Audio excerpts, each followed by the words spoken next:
Welcome to your weekly Apple News Roundup for the week ending the 30th of November. And as always, we'll start with a check-in for what beta updates we got this week, and actually there weren't any.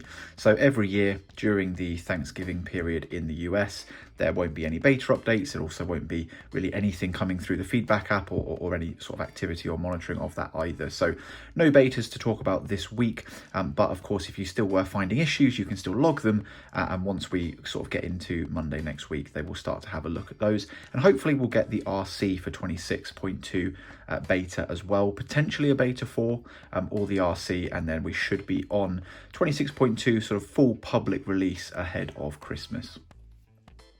Now, we did touch on this in last week's update that this was announced and happening, but we are now, as of the time of recording, right in the middle of the Black Friday weekend, which means that Apple have their usual sort of gift card offer for this. So unlike sort of a traditional sort of retailer, I suppose, they don't actually offer any discounts on the full price of any of the products from the Apple Store itself, but they do go ahead and give you a gift card with purchase up to £200.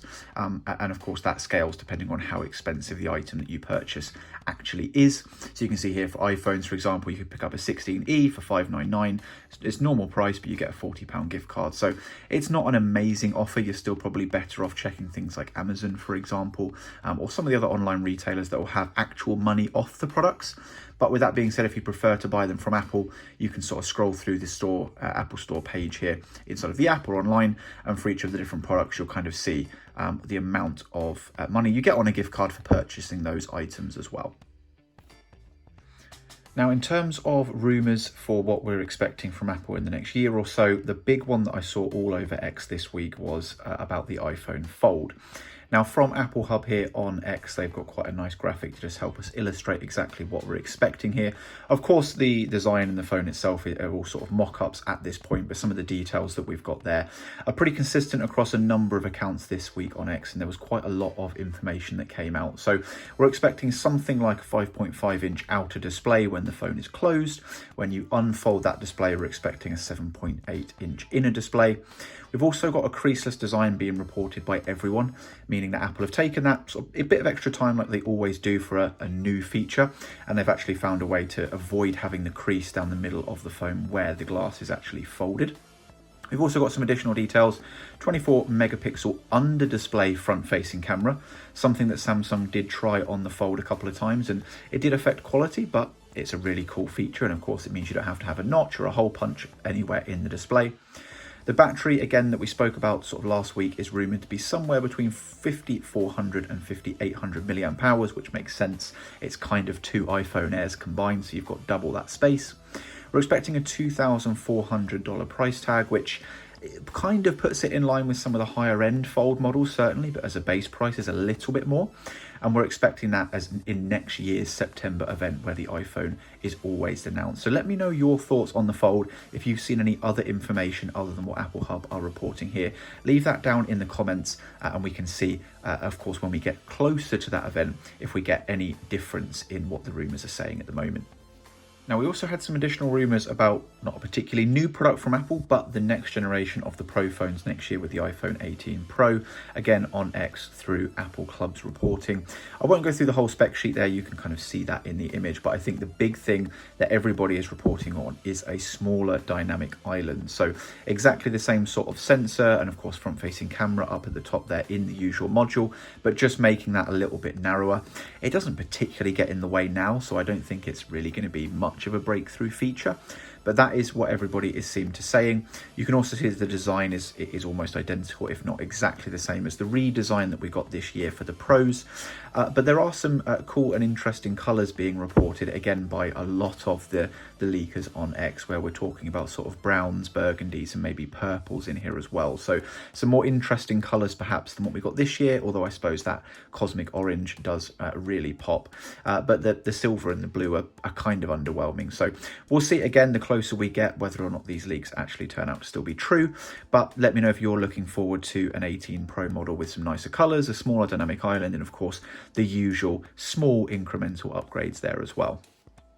Now, we also saw quite a lot of leaks around the potential for what iOS 27 is going to be like. And of course, that kind of means iPadOS as well. Now, via Mark Gurman, according to Apple Track on X, iOS 27 will be kind of a year where we don't see a lot of new features. And actually, it's just going to be sort of refining the redesign that we got with iOS 26. So very similar for those who can remember back to macOS Snow Leopard, where Apple famously announced 0 new features and actually sort of used that as part of the marketing for the product, which kind of went down well, I suppose. But I think we always expect at least something new, definitely something exciting, even sometimes if they are gimmicks.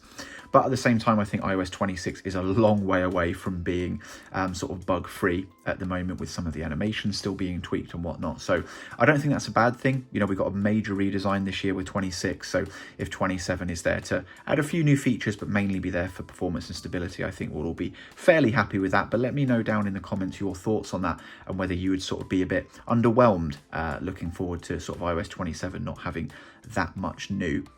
With that being said, we can expect some new AI features. Apple are pretty much lagging behind the competition when it comes to Apple Intelligence and general AI stuff that you can do on your devices. So hopefully we do see, of course, things like the redesigned Siri, which apparently is coming as part of iOS 26.4, but let's see on that, because that's been delayed a number of times as well. But iOS 27, iPhone Fold, iPhone 18 Pro rumours this week. So we've got quite a lot of details, but again, we're quite a long way out from the September event. So we'll continue to update, of course, a part of this series where we get updates and perhaps changes to some of those details as well.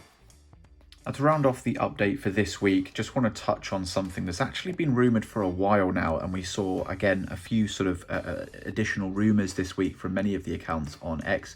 This one from Apple Insider kind of points this out and mocks this up really nicely for us. So this is Apple's sort of rumoured smart home, sort of an iPad attached to a HomePod type device. We see very similar things, for example, from the Amazon Echo line and other examples, where you've kind of got your smart speaker, your smart home device, but you've also got a screen on it, perhaps a FaceTime camera, so you can take those calls as well. Typically, we sort of see these in people's kitchens, perhaps living rooms, but this has been rumoured for a while. We've got some fresh rumours this week. At this point, I don't think we really know if and when this is going to be coming out, but it's always exciting to see some more updates on this. And let me know if this is a product that you think we need from Apple. You know, we've got the HomePod and the HomePod Mini, but would you like to see a screen on your smart home device? Now, we'll round off this video and I'll leave you with what I think is the best Black Friday deal for Apple on Amazon today, and hopefully through the rest of the Black Friday weekend. That is the Mac Mini base model for the M4, currently on Prime Delivery and $499. It's already an incredible deal at full price, so if you can pick one of those up for $499, that is bang for the buck, probably the best computer money can buy right now. Of course, you still need to pick up a keyboard and a mouse, which there'll probably be many of those again inside of Black Friday, as well as a monitor. Of course, you can get those from Apple if you'd prefer as well. But definitely go and check that out if you're looking for your first Mac and you're not really fussed if you want a desktop or a laptop. But other than that, we'll end it there. Let me know in the comments any of your thoughts on the rumours. And of course, look out for my shorts coming next week for when we hopefully get those beta updates.